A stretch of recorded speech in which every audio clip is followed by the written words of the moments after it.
This is a Dell laptop, and I'm trying to do installation, but when I do the following, I'm not able to see the storage devices, that is the hard disk and even the memory card. So let me show you.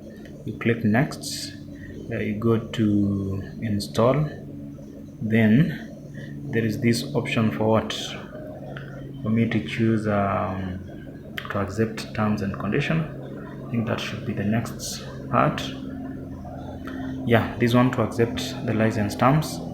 Then you click on next, and here you choose custom install Windows only advanced, and as you can see, there are no storage device which are found.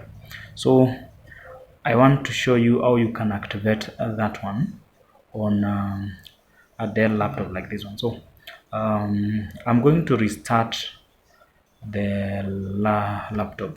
Let me do that. So restart, I'll exit.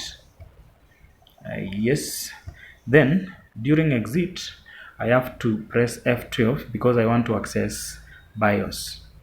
Let me try to access BIOS.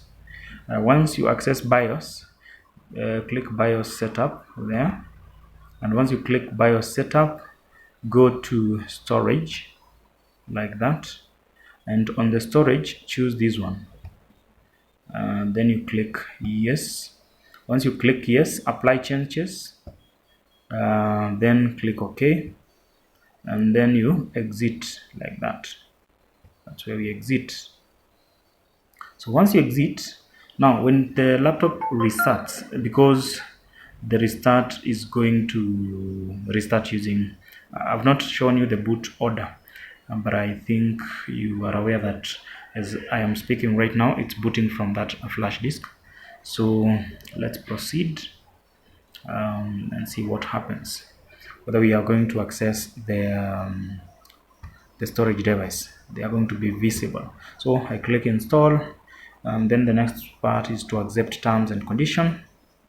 Once I accept terms and condition, I'm supposed to now accept license terms, sorry, then choose custom windows, and as you can see now they are visible.